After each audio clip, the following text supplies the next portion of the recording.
Good afternoon, Silicon Valley, here at 13th Cloud Expo, 4th Big Data Expo. Who knows what we'll call it by the end of these 45 minutes, because these gentlemen, I'm sure, will give us a great idea for a new show. This is the Great Cloud Quiz, so obviously we better quickly explain what that is all about, because they certainly have no clue, correct? No idea. No idea. So I, of course, won't reveal who it was that emailed me to say, is it possible one of your assistants could pop me the answers to the Great Cloud Quiz? Because that would be, except that his name was Tom. But I didn't yield, and that's really because it's not that big a deal, Tom. And you can't win at everything just because SOASTA is going so well. So let's just try and work out why we've chosen these particular 7 specimens. I can hardly believe it. Well, the idea was that they should be what I call Cloudsters and what in the old days was called Clouderati, but I don't know if you do any Latin. There's no possible way you can get to Clouderati.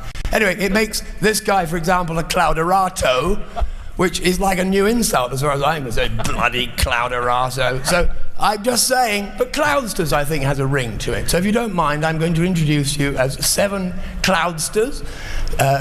Good and true, a bit like being the jury, and we're going to put you through your paces, but you are allowed to just, give your cloud credentials briefly, preferably in 10 words. Starting now, Joe. It all started when I was but a youth, and I was growing up in South Florida. Sorry. Okay, that's good. That's Joe. Yeah, so I started in the cloud at AT&T, then HP. Now I'm at Telx. We run data centers all around the country, which enable many clouds, including many social networks and sorted companies. And besides that, I've been focused on cloud economics and trends. So I wrote a book called Cloudonomics, which goes into quantitative and strategic factors, and I'm out of time. Thank you. But we can conclude that one of the characteristics of being a Clouderato is that you coin new words. So Joe actually is the coiner of Cloudonomics. No one can take it from him. I mean, they'll try, but that's pretty good going. You are certified Cloudonomics Orato. Clouderati, Cloudster, Clouderati. Andy. Well, where do I start? Wow. I don't start in my youth. Right. 25, actually close to 30 years in IT now with various large companies. You're saying you are 25? Oh, I wish, Joe. I wish. Okay. Sorry, I missed for the days. So I worked with an analyst firm for about 5 years, Enterprise Management Associates. I did research, surveys, and so forth. You don't get more words if you talk fast. They can count. Oh, no, you can talk fast. Go on. I've written a couple of books. I wrote one book on virtualization to cloud with the IT Process Institute, and then for the last 3.5 years I've been with CA Technologies in strategic marketing and strategy for the cloud business unit. Do you consider yourself a certified Clouderato? I consider myself a learner at the feet of these learned people. Oh, humility. Humility is a wonderful thing. Nothing that we're going to hear from Tom. Tom. I'm in the Cloud Witness Protection Program. I'm Tom Lounibos, and I was a co-founder of a company called SOASTA, and we introduced in 2008 a new product called Cloud Test, which simulates traffic hitting websites and mobile applications for testing purposes. And it's one of these inverse ratios. The way Tom's saying it, this is the most successful darn firm in the whole of Silicon Valley, which is why he's able to say, yeah, it's just a little thing I made up. He's normally never here, he's in aeroplanes, right? From your mouth to God's ears, that would be true. Vanessa, are you a Clouderata? My name is Vanessa Alvarez, and I'm a Cloudaholic. Oh, right. Oh, very good. Right, that trumps all of us. Cloudaholic. Yes, I spent 10 years as an analyst, most recently with Forrester Research, and the last few years I spent covering cloud, private cloud as it related to enterprises, and public cloud as well, in trying to help enterprises understand what that hybrid cloud model was going to be like for them. A year ago, I decided to take a leap over to the vendor side, and today I'm with a company called Scale Computing, and we deliver converged infrastructure for private clouds. Has there been an intriguing change? The poacher term gamekeeper? Or is it a gamekeeper? I'm not sure which one it is, but dark side. What's it been like? The dark side. It's been Very fun. Very fun. It is. It's been a blast. I have a great team and great support within the company. So okay, repeat after me. My name is Vanessa Alvarez, and I am a cloudaholic. No, I wouldn't do that to you. Tim. Well, I think we all could say that except the Vanessa Alvarez part. I could not fill her shoes, high heels or otherwise. But no, I'm Tim Crawford. So I come from the practitioner side of the house. I spent 20 some odd years in IT organizations, most recently as CIO. And then stepped away from that in 2008, 2009. I was at Stanford University starting to do some research in cloud, and stepped away. And Just say the date again so we can get this right in terms of, you'll see why it's important later. Date again. So 2008, I was thinking about cloud, thinking about what's next. I happened to be at Stanford at the time. 2009, I stepped away to help organizations, kind of where the rubber hits the road, because I had understood this gap between the people that are trying to leverage cloud and the people that are trying to sell it. And so I was trying to connect the dots, and then I ended up founding a company, Avoa, that essentially does that, helps folks adopt newer methodologies, not just cloud, but other newer methodologies too. AVAO. May I ask you, AVOA. AVOA. Where did you come up with that from? Avoa means absolutely nothing. It's a fresh brand, and for anyone that's in marketing, that's a good thing because you're not competing. But no, it's easy to remember. And all right. No, I was just curious. Where were you when we created SOASTA? Yeah. Yes, I have an MBA. Ross, Clouderato? I mean, I guess if you say so. I haven't said a word. This is self-descriptions. I think like a lot of people, it's still trying to make sense of what it all means, what this whole thing about the cloud even means. But I am the founder of a company called Solar VPS. We're also known by another name called Fortress ITX. Two different brands that we have. And we focus primarily on doing commodity cloud. We do private clouds. We do managed infrastructures. And really what we focus on mostly is trying to make sense for our clients what the cloud really is, helping them transition out of keeping the data within their four walls, moving it onto the internet, and really functioning successfully in the cloud. Are you a cloud Sherpa? Again, if you say so. Oh, this is ridiculous. We can't go on with that. Larry would never say such a thing. Larry, please. My name is Larry Carvalho. I am an independent consultant with Robust Cloud, and my background is from IBM, that I sold cloud before it was called cloud, when it was called hosting and things like that. It didn't have all the fancy things like on-demand, self-service, etc.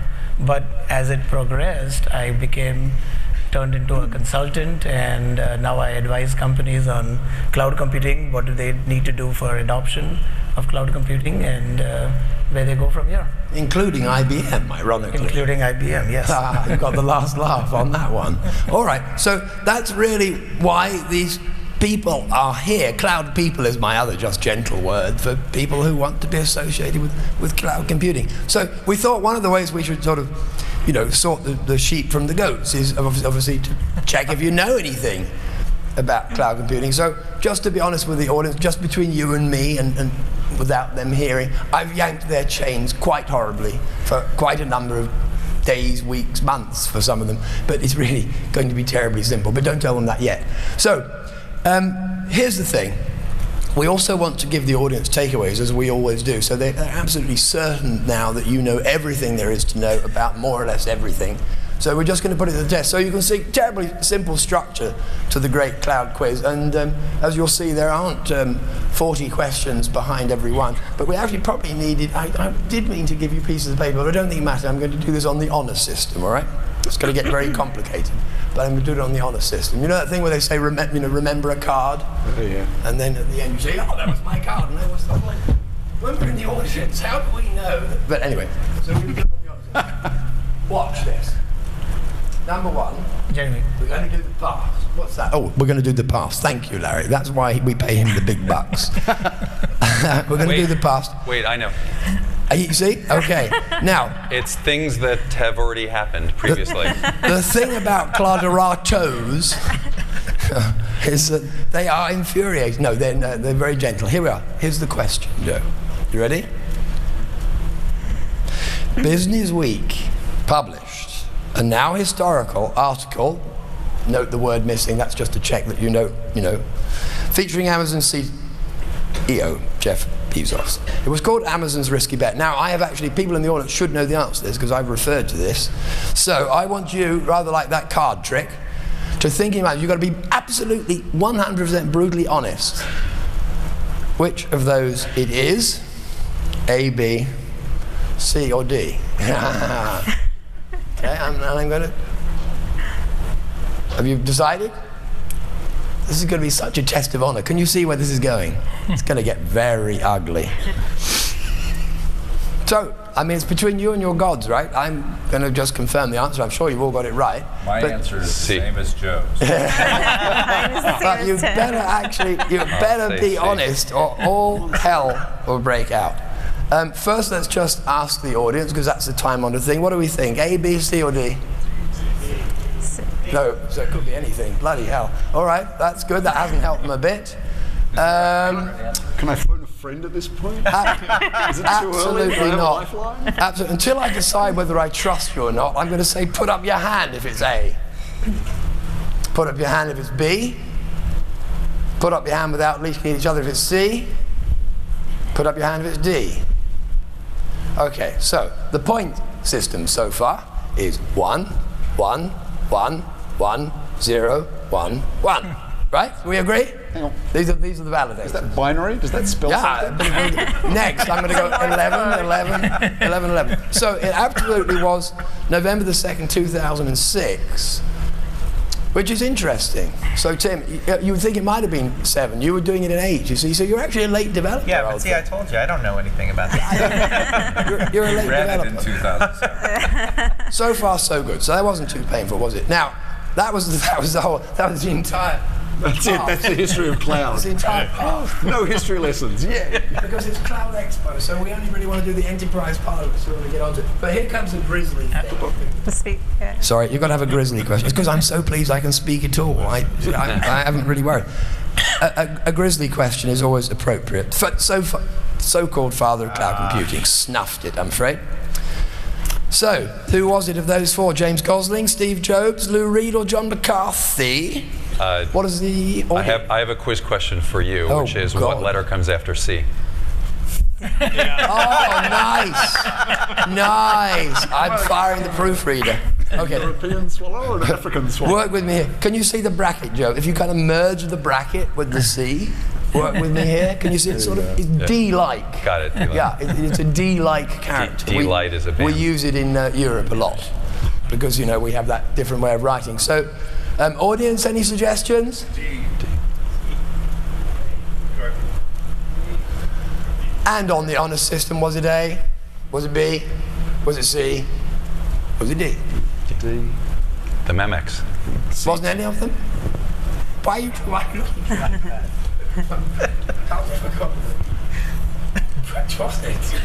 I'm going to prove that I know nothing about this. Yeah, you can choose one. Yeah. Well, D isn't an option.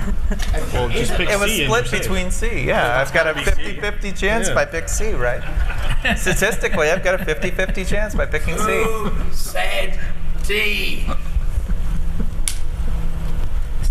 Okay, so. Ram Chalapa is also a valid answer. 2. Yes or no? I can't remember. Yeah, 2. 1. How do you get 1? I missed the first one. Did you get that I one? had 2000. Yeah. Oh, it's 2 for this one. No, it's just 1. But you So I missed got it. yeah. How do you get 1? Well, you can have hey, if you need 1 so much, you could have. You had 1. 1. Yes. What were you sleeping in class? There's no D, Jeremy. Can I have Process. Can I have 17 then, so I can go to the bar now? So, any more proofreading quips, and you'll be tossed off the panel for impudence. Question 3. Do you want to swap microphones, Jeremy? This is where it gets nasty. I'm just forgetful. This is where it gets very nasty, so this will get your attention now. I will let you just read that and think about it. Oh my. Oh my. So, I don't know if you've ever played this game at home. How often do you Google yourself? Oh, come on. Well, I can tell you one thing about Clouderatos, Clouderatis, Cloudaholics, and they Google themselves all the time. So this game is played by putting your name in quotes, which if you're Tom Lounibos is probably okay, but just to qualify it, I'll tell you how this is done. You have to put "and cloud," because that way it takes away all the other Vanessa Alvarez's. I mean, it doesn't quite, but it's approximate. So cloud, not cloudernomics. No, not cloud, no, just cloud. So Joe. Just imagine that only I know the answers to this, and they'll have to go and verify, and they'll kill me if I'm wrong, but I'm absolutely not. So I have just done this, so today, You're right? a scary man. Changes over And you time. said he. Who? You just said he, so that eliminates. Let's just do a search on their who's name. the panel. Yes. I did not say such a thing. This is just, I do not intend to go treading on coals for this. This is the only chance I get to see just how egotistical you all are and prove it. Now, here's the thing. I believe you did this morning. So have you, okay, first question is, have you ever Googled yourself and cloud to see where you are in the cloud space? No. Do you intend to, when you find out from me where you rank? Yes. Yeah, you see? Oh my God, I've created a monster. All right, so this is where I need the crowd involved. So you've got some sort of smattering, a little glimpse into their personalities. My contention, talk about the pot calling the kettle black, is that Clouderati, Cloudsters, Cloudaholics, all of the above, and of course cloud moderators, goes without saying, are reasonably, let's just call it self-aware people. They have a highly developed sense of self. Should we settle for that? Yes. A highly developed sense of self. And obviously we live in a digital age, and there's nothing wrong with quantifying, just does everyone else understand? Just know that I exist and that I am someone in this cloud space. Okay? So, I've done it, and I want the audience to guess which of these 7 Cloudsters comes top of the list in this. So I'm just going to remind you of some of their self-descriptions, and then we're going to vote by sort of popular acclaim and hands up. So remember Joe, after all, he invented Cloudonomics, wrote a book that's so thick if you stand on it you can reach the top shelf. Microphone. That's what I use my Microphone. And then Your mic. oh, I'm sorry. You've got Andy. I've obviously had a brain problem here. Andy, who is just a solid, good chap, but he blogs all the time, tweets every second moment, and that has some SEO juice. The old, tweets. Tom, modest old thing, he also tweets every 10 seconds. Don't know how. So. I don't know. I'm thinking that could have some Google consequences. Have you not tweeted from stage? He's trying to check. Quickly, I better be fast. Vanessa clearly might I really hate might be winner. Okay, then we better quickly consult with them. So, one by one, who would think, I'm going to do it very random, who would think Vanessa's going to win this? Wow. Well, you're not allowed to vote. Oh. Absolutely not. Who would think that Larry's going to win it? I obviously don't think anyone. There was one over there, you've got a fan over there. Who would think that Mr. Cloudonomics is going to win it? Well, he was very shy. You've got a right to say it. It's okay to have a view. Who would think that Andy would win it? I mean, all the Australians, well, yeah, you see, they like that. Who think that Tim's going to win it? Just because he doesn't know anything doesn't mean that he's not all over. See, proved my point. I mean, that could be very endearing, right? On a massive scale. What about Ross? Who advises all these people? Okay, it doesn't really matter what you think, does Don't it? forget Tom. What about Jeremy Gillen? Tom? Where's Tom? Could everyone have a go? Oh, you wouldn't do this Tom. on me. Tom. This is private Tom, not public talk. The results of the Mountain View jury on who's got the most Google juice in the cloud space. The Google juice. I like that. The Google juice. Is that one word? Do you think I can patent that? Google juice. Well, they already patented it. Someone's tweeting it right now. I'm not going to do it in reverse. I'm going to sort of do it a bit randomly, and then I'm going to confuse you with one very odd result, which I want explained to me either off stage or by these very smart people, because I don't understand that, and I thought I understood Google. So, I don't know where to start. I'm going to start with you, Ross, for reasons which will become. So, if you put Ross Brouse in quotes into Google, very strangely, you get 11,700 hits. You know where it goes about. It goes about 11,700. The really weird thing is, if you put Ross Brouse in quotes and then add "and cloud," it goes up to 65,400. And I have no idea why, and it's not true of any of the rest of you. So Brad, who's sitting there and his social media arm, is going to explain that to me, and it's very curious. Someone's been working the Google algorithm. It's very curious, and I don't know what that could possibly, I don't know how that could happen. Jeremy, it comes down to hiring the right people. Yeah, right. He's a CEO. Now, then randomly, Tom, well, you see, you had that modest thing. Another bizarre result. If we just go Tom Lounibos, there aren't any others, right? No. So if you just do Tom Lounibos, We're all grateful. you appear in Google 8,810 times, which is fine, right? But oddly, which I don't really understand, if you put "and cloud," that goes down to 5,410. So what the hell are these other 3,000 hits? What are you doing out A there? very large family. Right, who write to you public notes on Facebook or something. Another mysterious thing, and this will all be explained to me later. Andy, do you have that same sort of, do you have some sort of private alter ego life that I don't know about? Not that I'm aware Okay, of. well, if you put Andi Mann, which obviously you're going to do the moment you leave the stage, you'll get, the answer will come in the results set, about 24,300 hits, right? Decent number.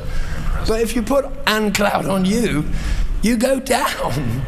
You're halved to 12,300. So he gains 40,000 in this cloud space by some black magic of Brad Leibovitz over there that he's going to tell us later. And you go down. So, I mean, Google punishes honest Joes. That's my thought. And praises, I don't know what it advances. Vanessa does splendidly, because you put in Vanessa Alvarez, and of course you get 149,000 hits, but let's be honest, they're not necessarily all Vanessa, so you've got to put "and cloud," and it goes down to 21,000, but that's a jolly decent number. Solid.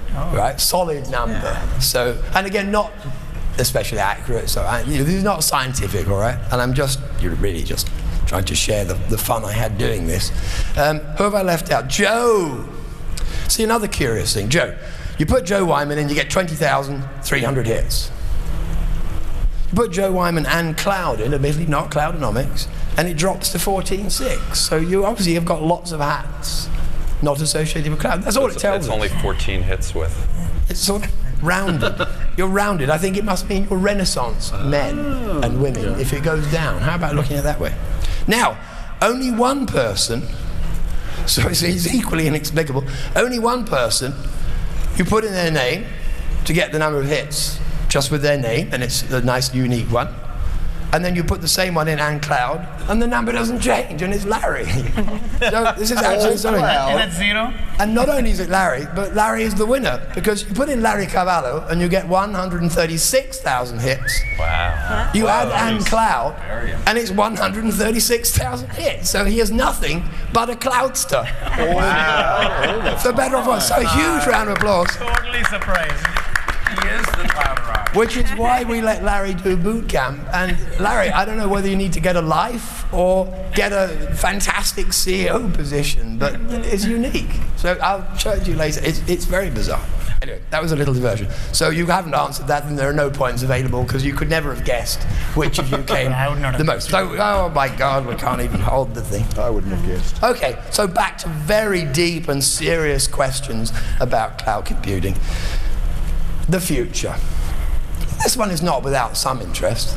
It's to do with the Internet of Things, right, which we've introduced as a sub-theme. And this is just something that's stuck in my craw recently. It goes as follows. Which company CTO predicted in 2010, I love those predictions. Vanessa, you were still doing that kind of thing back then. Yeah. At CTIA, that's the big wireless show, that by 2013, so here we are in 2013, number of devices connected to the internet will reach 1 trillion, which a mathematician will tell me, Larry, is 1 and how many zeros? I mean, it's an awful lot of zeros. 16, I think. It's a massive amount of zeros. I often put this on a slide just as a number. Was it Pablo Z. Warrior of Cisco, Werner Vogels of Amazon, Stephen Campbell, who was here this morning, of HGST, so the Hitachi spin-off, or Barry Briggs, the current, who even knew that Barry Briggs is the current CTO of Microsoft? I actually didn't know that. No, interesting. Barry Briggs is the current Microsoft CTO, who knows? So, think of, and look, I've done it again because I cut and pasted the letters. So let's just please agree that that's D, okay? Okay, that's D. Yeah? We should have tested this before. D, yeah. I need a subscription to SOASTA. So, suggestions from the audience? A. Oh, unanimity. Well, then you could buy popular acclaim. What is it on the panel? A. Say it again. A. Lower? A. Higher? Oh, it's beautiful. It is, of course, A. So, she seems to be wrong. Right. Correct. No, I like right better. That was good. Which is curious. Is she wrong by an order of magnitude? No. How to what extent is she Several wrong? orders of magnitude. Right. So how do you explain that? I mean, this is Cisco's primary goal in life is to power the Internet of Things. So it's one thing to say, to encourage people and sensitize them to something that's coming up. It's another thing to just tell them something that's wrong so massively. What do you think happened? Well, predictions are a mug's game at the best of times. Don't say that, Vanessa used to. No, we used to all do it. We used to all predict. I mean, and some of us probably still do. Larry, are you predicting still? It is. It's tough. It's a mug's game. I don't hold anything against Padman for getting it wrong, even by an order of magnitude. Because things. He qualified at several orders. By several orders of magnitude. Things change over time. I mean, you look out forward into the future and you see, you extrapolate what's happening now, and then you get something, maybe like in 2008, the recession happened, and all of a sudden people aren't buying devices, they aren't installing them, they aren't innovating that way, they're focusing on their bottom line in different ways. Stuff changes. It's very wrong, but you're very forgiving. That's why we don't predict stuff. But what are we to make of it when this Barry Briggs that none of us has heard of, when he tells us something about the Internet of Things, which he's going to do surely next week? I shall use it gloriously in my PowerPoints. I shall be checking. Anyway, that just shows we're all human, I suppose. But I think it's important to understand this issue is not about technology, it's about behaviors. Adoption. About behaviors. It's about adoption. And that's driven by behaviors. And I think that, when she made this prediction, there was a big focus at Cisco around emerging markets, right? And the whole smartphone and emerging markets, and there was going to be this low-cost smartphone and so on and so forth. And I think that's what they were thinking. And the laptop for every child and all the rest of it. I just don't think that that's really produced what it was supposed to produce in emerging markets, so. Right. I do know one thing that would change it, but I don't know the numbers. If all babies had IP addresses, wouldn't that move things along a bit? Because then everything would be times the population, right, in terms of interactions. So I just leave you with that thought. Now it turns out, we were looking at the scoring system. I was doing my analysis, real-time data analysis on my Google Glass, which is why I've got these. And it turns out, quite extraordinary, that after this, 4 really tense questions, I think you'll agree, it turns out that they're all tied on 2.73. 2.73, quite extraordinary that it should come out that way. So we need some sort of qualifying question. So I think for this we do need 2 neat pieces of paper. So we're going to really embarrass you. You have to come up and write your answers in front of me, like I'm a headmaster or something, right? It's like the final round of Jeopardy or something. I give you the question, you have to come up, and you have to write down your answer, and then on the honour system they have to not look. So do it in your shaky, spidery hand, if I were you. But you'll need the question, right? You'll need the question, okay. I see, right. You have to do everything around here yourself. There's a map of where I come from. Well, of course, not usually, but it's a map of Europe, and there's a little country there, circled. I don't know if the audience can see it, but it's can anyone see that enough to tell me what country it is? Yes. What is it? Thank you. It's Estonia. So, Latvia, Lithuania, Estonia, not Russia, they wanted it to be, they chucked them out.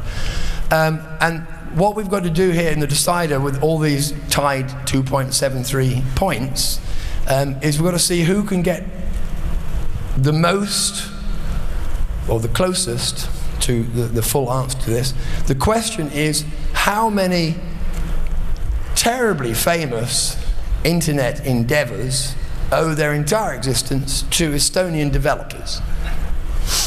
That tiny little country. And I can assure you, we're talking household names. Joe, step up please. I will mask your answers as many as you can. You put it by your name. You say, oh, I could have designed it. Hey, Jeremy, at this point, can we get a clue? Like, is it more than one? I need some help here. Come on, I'm dying. Without giving the game away, does anyone know any of these companies that were launched out of Estonia that became world famous? Oh, this is going to get very interesting. Joe, you just put a blank. There's so many. Well, like there aren't 12 because there isn't space on the paper. No. More than one, less than 10. It's as far as I'm going. And I even like you. Okay, so more than one, less than Oh, but you're going to name them. You've got to name them. Oh, name them. Yeah, you're going to name them. You have to name them? Yeah. I'm just going to stay sitting down. Estonia National Bank. Stony Apple. Estonia Apple. What do you have to name that? Hey, he's writing down as you say it. Hey, Joe, don't make us always look too cheated. bad, okay? You find out some interesting things about people when you ask them this question. Right, we're going to turn that one over. Okay, Andy. Andy, please step up. You just, if you want me to put a blank because you don't know any Estonian world famous I got companies. nothing, Jeremy. Okay. I got absolutely nothing. I remind you, they describe themselves as Clouderati, but you know, Tom. That's Georati. I'm in an entire different hemisphere. But Tom, he knows how to bluff. Tom's going to say, you know, the way it's going, if I could just like get even one, I'm home and dry. Jeremy, can I ask you? Can I have a little like ticky box? No. You think better under pressure? No, I'm gonna leave it at this. Okay, fold over. Vanessa, please step up and think of any world-famous internet-based companies that owe their entire existence to the fact they came from Estonia and the brilliance of Estonian developers. I should point this out that I used to live in Estonia, right? So I've got a bit of a thing about Estonia. You should be doing this. How can I do my own quiz? So I can barely spell, the let quiz alone for answer. Jeremy, right? Yeah, what, this evening in the bar? Yeah. Sergey Brin. Thank God. He's a Russian. I'm just glad he circled the country. I'm just glad he said what the circle country was. Where's that? Who have we got next? Tim. Do you want me to go TikTok? He said, please go TikTok. No, this will be Tom very said, quick. please could I go TikTok? And it would somehow concentrate his mind. Grateful Dead. What? Shh. Didn't say rock bands. Oh, God. Ross. I don't know how any of you even got the 2.73 points. There must have been a data analysis error. Give me some Oh, privacy. sorry. Okay. Yeah, you're right. I think I took his points. Okay. No, I didn't qualify for that. Hillary Clinton. Oh. Wow. He's sensitive. Obviously, they're writing insults to me. That much I've figured out. You son of a bitch.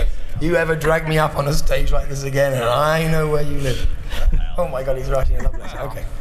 Okay, no, that's you're absolutely right. Now that you're talking about it. Larry's really sweating now. I'm copying Andy's answer. I'm terribly impressed that none of you took out your phone. No, You really are gentlemen. No, I did not. He did. He took I it was out. going to. Larry and I are exercising. He folded it, so obviously that's very toxic, whatever's there when I unfold that one. Come on, Larry. I'm copying Andy's answer. Larry, 136,000 hits. Oh my gosh. Come on, think of them. Andy, I'm sorry. I Like, can't think of copy your you. peeps. Yeah, go for it. They're going to be checking whether I was fibbing or not. My knowledge of Estonian cloud vendors is definitely small beta. I didn't say they were Estonian. I said they owed their birth to the brilliance of Estonian development. You didn't say birth. I did the second time. Okay, the results of the Santa Clara jury. Okay, so we just have to refer to the audience here because there's a certain amount of psychology involved here. Which of the 7 miscreants just wrote, I've never been to Estonia, so how about I can learn about one of the, what? Something companies. Well, actually, you saw who wrote the long list. Deleted, probably. This is Ross taking me to task. How about a ticket so I can go there and learn about them? Okay, so I'm not going to tell you who thinks, because it could be true, who thinks that Amazon and IBM might have come from Estonia. They might well have done, they didn't. But, I mean, it could happen. And I'm not going to say just because it was Larry that Google absolutely didn't come from Estonia, Larry, though it could have done. He could have done. I'm not going to remind Andy that he didn't have an answer at all, because that would be ungracious. I mean, why would I do such a thing? So smart. And Tim has either written it in Arabic, but I think you've also said Google, but you've written it in Arabic or something. Is that how you write? Good God, never ask a Clouderato to write. I didn't understand Joe's answer, which involves three Estonian business machines, and I don't know. Yeah, one Estonian business machines. Second is Estonia Book, which is a social network. Okay, And very Estonia good. Apple. Well, I can tell you that the lady sitting in the middle of this panel has won because Skype comes, and to this day still resides in Estonia and has made a gazillion little Estonian millionaires there, owned by a Dane and a Swede, but absolutely still with an Estonian base. But it doesn't stop there, because Kazaa came from Estonia. And you're all old enough to know Kazaa was a file sharing, the one they closed down. And we're not done yet. Hotmail came from Estonia, the first ever really cloud use case, And then Microsoft all bought it. programmed in Estonia. 3 world famous brands came from this tiny little nation. And you. I didn't, I came back. I'm back here. So the conclusion is that cloud is obviously complex and that trivia doesn't matter. Any other takeaways? That Jeremy is no good at putting microphones to his mouth anymore because he's gone nuts because of this throat thing. So is Estonia Book not right? I'll break it to you offline. Okay. But you did well. I thought you did very well. Very well. Not brilliantly, but decently. But anyway, the 2.73 thing has been resolved. Vanessa is the smartest Clouderato in the room. So we resolved that one. Larry is the most googly in the room. You want to go and check that. And when I find out what all those strange discrepancies, I will be very, very happy. Please let's thank, though, because they are good sports, are they not? Joe Weinman, Andi Mann. No, come on. Joe Weinman, Andi Mann, John Lounibos, Vanessa Alvarez, Tim Crawford, Ross Brouse, and Larry Carvalho. And thank you for putting up with us. And I'm sure there are real sessions coming up again, but this was just a sort of, park your brain in a glass, which I know you did. So I'm very grateful you took me at my word. Thank you, audience. Thank you, panel. Thank you. Go and do something fruitful. The answer is D.